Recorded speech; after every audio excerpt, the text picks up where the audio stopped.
Hello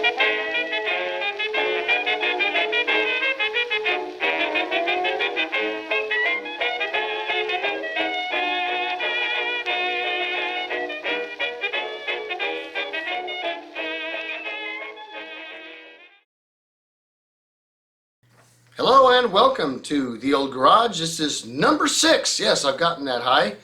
Some of you may not have known I could count that high. Anywho, we do have a few questions.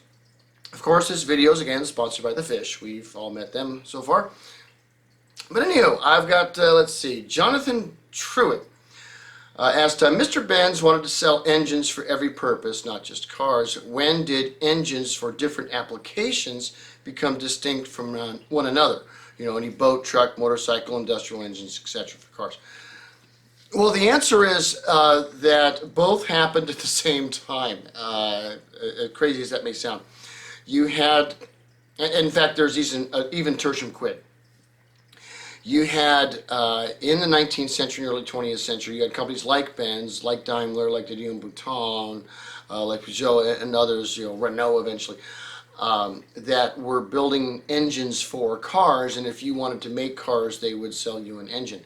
But at the same time, remember that engines were also being built just as engines, so that you could use them for whatever, whether it was for a car, for a boat, for a lawnmower, whatever.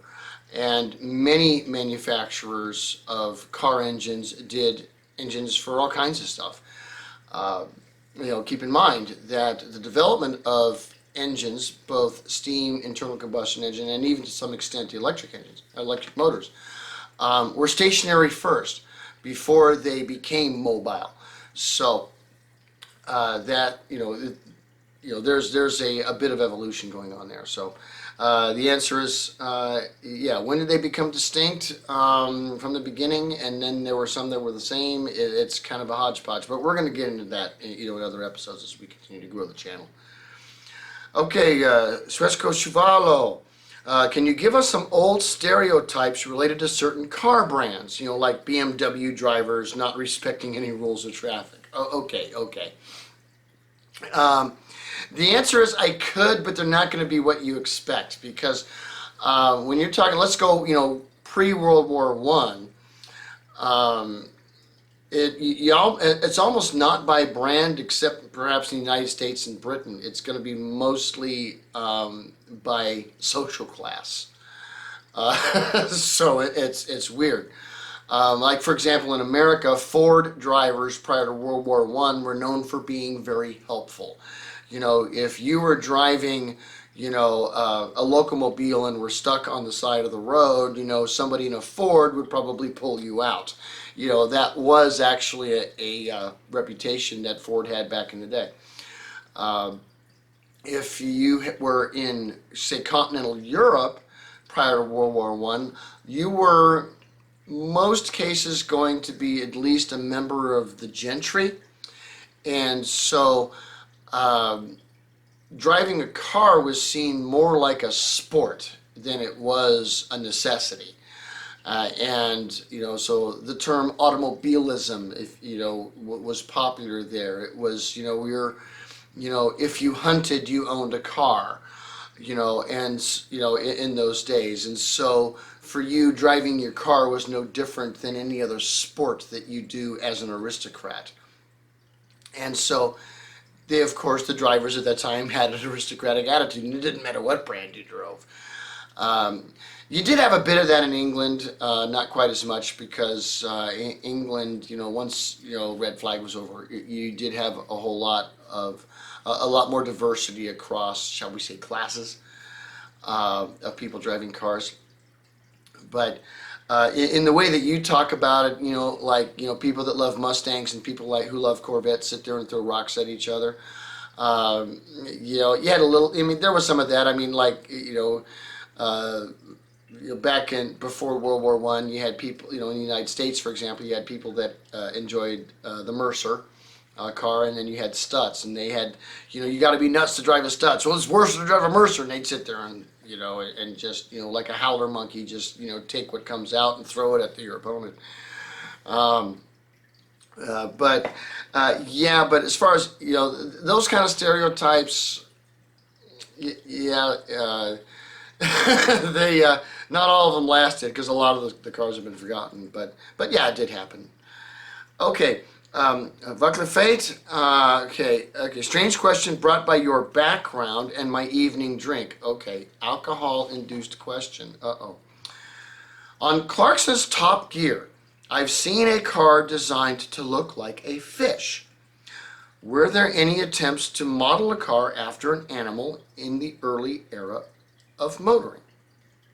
Well, first of all, let's talk about a car looking like a fish. Now, this is definitely outside of my actual expertise, but I do know that Daimler England did build the Daimler Dart in the 1960s, and this thing absolutely, they didn't mean it, they did not mean it, but it absolutely looks like a catfish.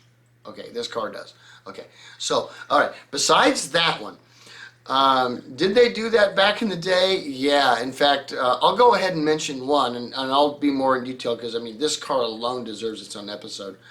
But there's the 1910 Brook, which was famously known as the Swan car. And you can see why, can't you? Looks like a swan. So yeah, this thing is a great example of a car made to look like an animal. It's not the only one of the vintage era. I will get into some of those because some of the stuff that was attempted was hilarious. And not just in trying to look like an animal, but to actually act like an animal. Yeah, we'll get there too. Don't worry, it's coming. All right, James asks a question. Says, was it common in this era to have a wooden frame, or did they start with metal?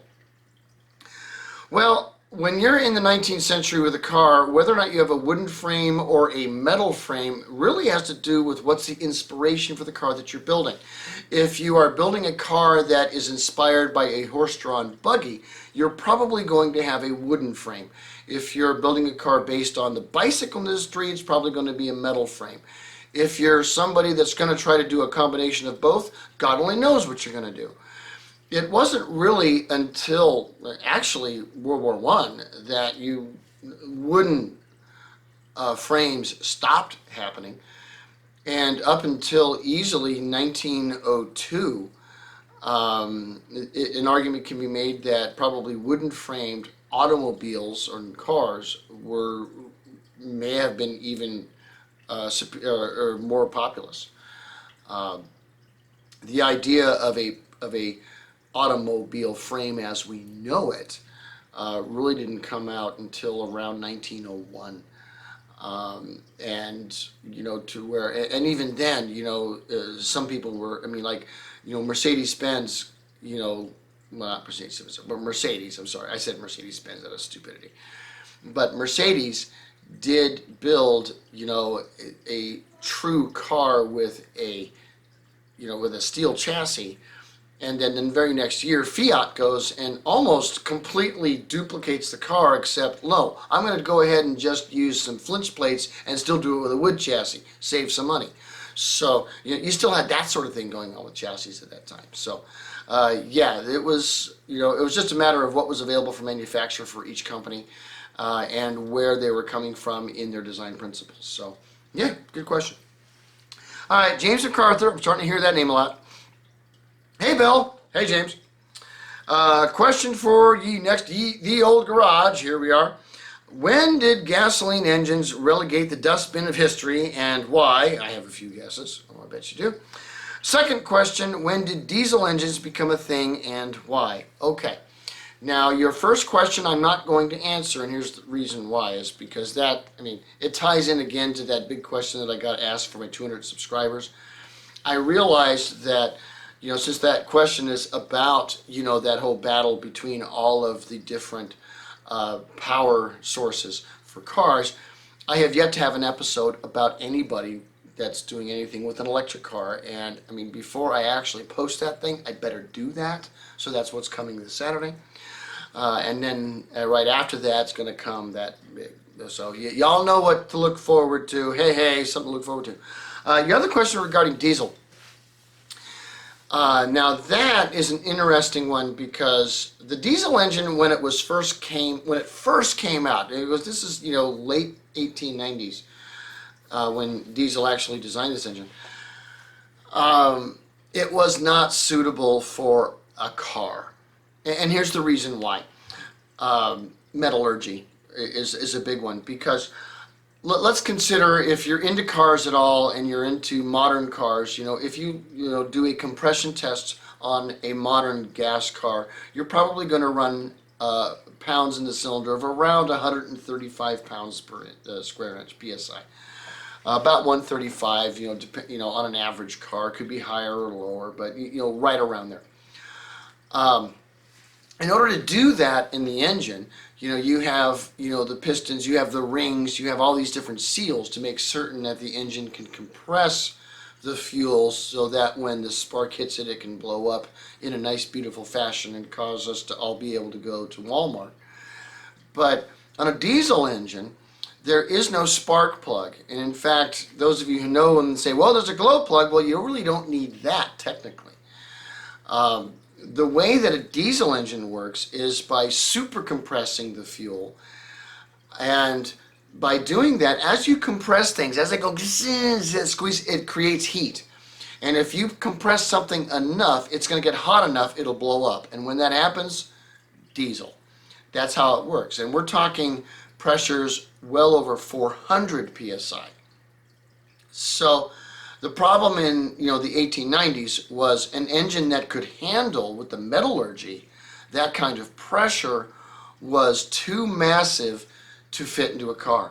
Not just in the cylinder heads and in the cylinder walls, to be able to maintain that pressure, but also because it's a much more explosive, a much more ferocious, shall we say, explosion.